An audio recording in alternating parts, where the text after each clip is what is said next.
না তুমি কি হচ্ছে কি হচ্ছে আচ্ছা আপু আপু আপু কেন এটা কোন ধরনের কথা সৈকত ভাই? আপনি সব লোকজনের সাথে আমাকে আপনাকে দেখে তো বুঝতেছি, আপনার অ্যাটিটিউড দেখে তো বুঝতেছি। যার পুরো ব্যক্তি জীবনটাই অগোছালো, সে কিভাবে পর্দায় সবটা গুছিয়ে চলবেন? প্রত্যক্ষভাবে বুবলিকে ইঙ্গিত করে ঠিক এমনই একটা আলোচনা সমালোচনা চলমান রয়েছে সারা দেশে। কেননা তালাশ সিনেমার একটা ব্যক্তিগত অনুষ্ঠানে উপস্থিত হন বুবলি, আর সেখানে সকলের মধ্যে একটা ঝামেলা থেকে হাতাহাতি পর্যন্ত গড়িয়ে যায়, যা নিয়ে বুবলি কটাক্ষের শিকার হচ্ছে পুরো দেশবাসীর কাছে।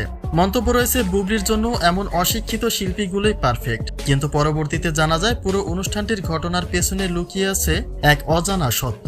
তবে তা ঠিক কিরকম, তার বিস্তারিত জানতে অবশ্যই ভিডিওটি না টেনে সঙ্গেই থাকুন।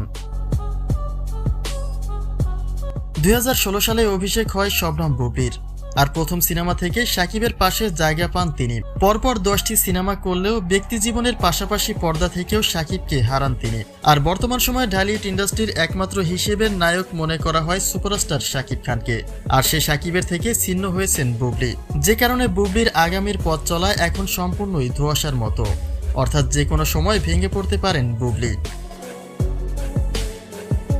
অন্যদিকে শাকিবের থেকে ছিন্ন হবার পরপরই তালাশ সিনেমায় কাজ করেছেন শবনম বুবলি, আর সে অনুষ্ঠানে বুবলির সামনে শিল্পীদের মধ্যে হাতাহাতি শুরু হয়, যেখানে বুবলিকেও আদর আজাদের প্রতি ক্ষিপ্ত হতে দেখা যায়। তবে পরবর্তীতে জানা যায় এই অনুষ্ঠানের পুরো ঘটনাটি স্ক্রিপ্টেড, অর্থাৎ সিনেমার প্রচারের জন্যই এমন হাতাহাতির গল্প সাজিয়েছেন তারা।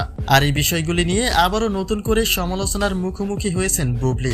বলা হয় কিছু কিছু সময় শাকিবের সিনেমার প্রচারণা করাই হয় না, আর সেখানে বুবলি কিনা হাতাহাতি করে সিনেমার প্রচারণা করেন, যে বিষয়গুলি বুবলির প্রতিপক্ষদের চোখে নিশ্চয়ই হাস্যকর।